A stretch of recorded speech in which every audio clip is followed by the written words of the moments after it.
Oi, hoje agora, né, nesse momento, nós vamos começar a falar sobre os povos da antiguidade, a parte de história. E nesse capítulo você vai estudar como as sociedades estabelecidas perto de rios estavam organizadas, descobrir quem era responsável por governar esses povos e as funções dos agricultores, artesãos, construtores e guerreiros. Também vai conhecer algumas características comuns entre os povos, culturas e religiões. O interessante é que toda civilização ela é marcada pela presença da água.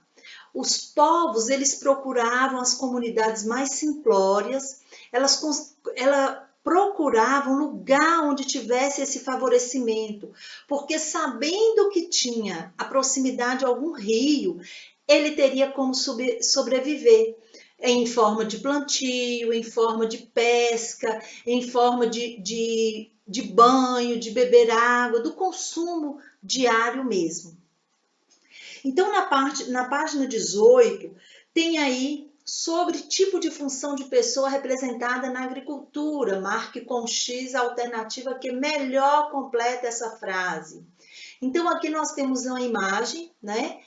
E a melhor resposta é essa aqui: rei, que governava campos de agricultura, cidade, a religião da população em seu comando.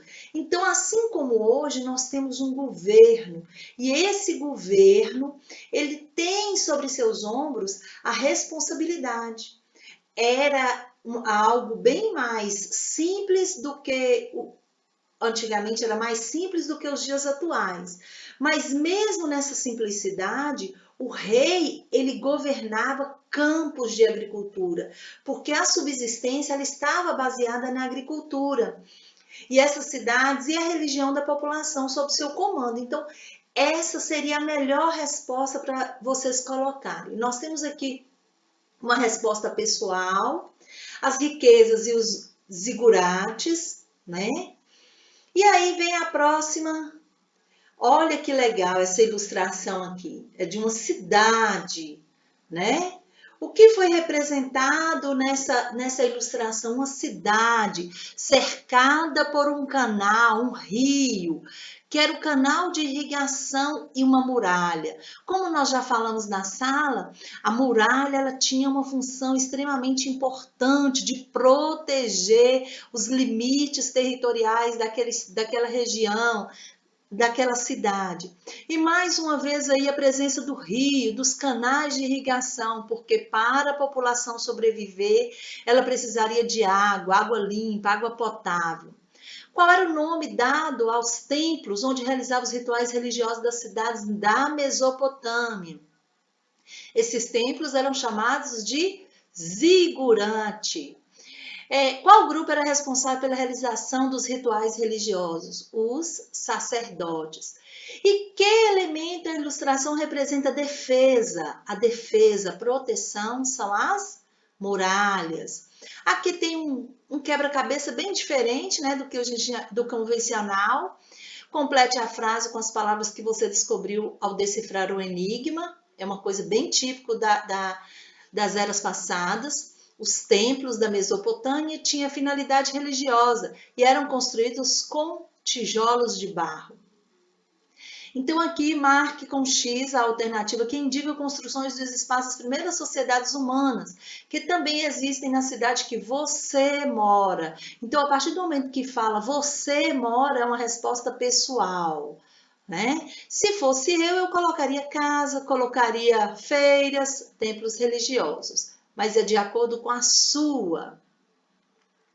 A religião e um período, um poder único. A religião outrora e até hoje, né, se a gente observar, tudo na nossa vida permeia em volta da religião.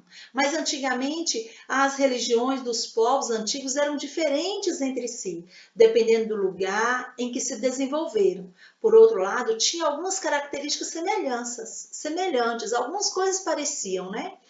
A primeira característica comum era a crença em muitos deuses. Eles acreditavam que tinha Deus da natureza, Deus da chuva, Deus do vento, Deus do fogo, Deus da terra, de tudo. né? Então, e nós observamos que nós ainda temos isso nas culturas. No Egito tem vários tipos de deuses, na Índia também. E isso foi perpetuando e passando de geração em geração.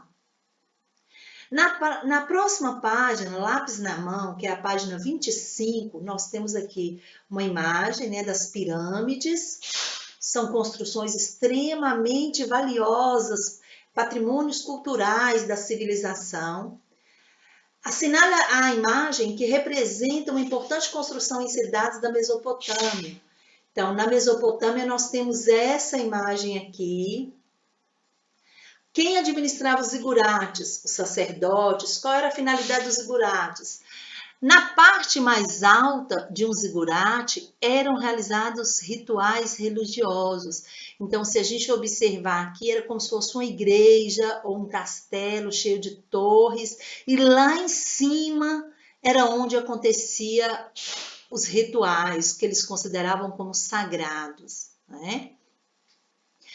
Marque um X na alternativa correta. Nas sociedades antigas, os governantes exerciam os poderes políticos e religiosos. Bem, essa é a resposta correta. No quadro a seguir, escreva algumas características do governo. Bem, agora vamos dar sequência em religião e cultura, uma vez que na antiguidade os rituais religiosos estavam ligados às atividades do dia a dia, do artesanato e a agricultura. Também eram usados para marcar o início e o fim do ciclo de vida, medir o tempo e na aplicação das justiças humanas e divinas. Muitos rituais eram realizados pelos sacerdotes. Um exemplo disso é a mumificação, um ritual muito comum na região do Egito. E no Egito as pessoas morriam e eles colocavam em tumbas, depois de enfaixadas, colocadas com joias, com essências, e eram guardadas dentro das pirâmides, né? Eram lugares sagrados e que tinham uma funcionalidade muito grande, que de acordo com a crença deles, era o lugar onde fazia uma passagem que da vida terrena para uma vida sobrenatural, uma vida após a morte. Aqui, observe essas imagens e responda as questões. Então, tem duas imagens aqui, egípcia, e escreva 3 informações sobre as crenças e rituais egípcios em relação à morte. Eles acreditavam em vida após a morte. Os corpos eram mumificados para manterem e preservados para a outra vida. A alma do morto passava por um julgamento que podia conceder direito à vida eterna. Aqui tem tipo um caça-palavras, né, um desembaralha palavras, letras, e que a resposta é costume. Se você achou, ótimo. Se você não achou, concentre e depois verifique direitinho.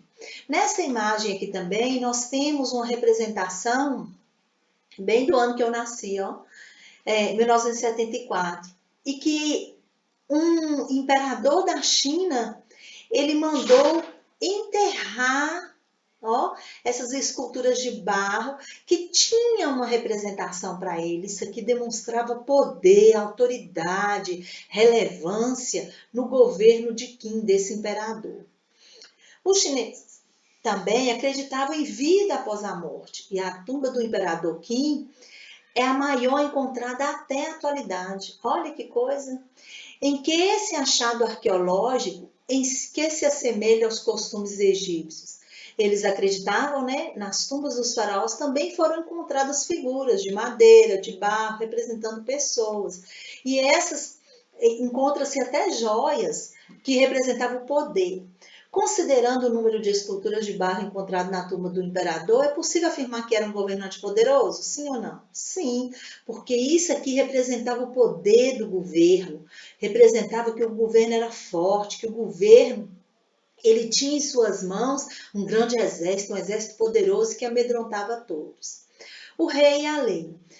Você estudou o surgimento de primeiras cidades, as pessoas que nelas viviam, também descobriu que essas cidades eram protegidas por muralhas e guerreiras, tinham uma função extremamente importante, né? Essas pessoas, os soberanos, que exerciam grande parte do poder do reino viviam em palácios. E as pessoas que tinham uma condição financeira melhor sempre viviam melhor. E não é diferente dos dias atuais. Só que antes eles viviam em templos, nas pirâmides, nos castelos. Hoje a gente vê que vivem em mansões, vivem em casarões, né? Por outro lado, várias construções como casas não resistiam até os dias atuais, pois eram feitas de tijolos, enquanto as pirâmides, os castelos, os templos eram feitas de pedra. Aqui nós temos a representação de uma família, representando um casal Akenaton, o faraó e sua esposa Nefertiti, com as filhas, duas filhas, representando a família. Mais à frente, nós temos um textinho para ser encaixado aqui com essas palavras, concluído. A múmia era colocada em seu ataúde e este fechado no túmulo. O morto teria então de passar através de um local perigoso, conhecido como Duarte. Os perigos eram os monstros, lagos em ebulição e rios de fogo. Superando os monstros, o morto chegaria aos padrões do Yaru, pós-vida egípcia, para encontrar seus amigos, mas antes teria de passar pela maior prova de todos no Salão de Duas Verdades. Seu coração era, então, pesado e colocado num dos pratos de uma balança, e no outro ficava a pena da verdade, que continha todas as mentiras da vida passada do morto em julgamento. Os três maiores deuses, Osíris, Anubis e Thoth, decidiam o resultado da pesagem, se era, né? Se o coração passasse no teste, a pessoa poderia atravessar os portões do Yaru. Mas se fosse reprovado, o coração seria comido por um monstro horrível, chamado Devorador, que era parte crocodilo, parte hipopótamo e parte leão. E quando o devorador pegava seu coração, a pessoa estava perdida para sempre. Então, fica aqui mais uma finalização dessa correção e espero que a gente encontre numa próxima aula. Saudades, um abraço!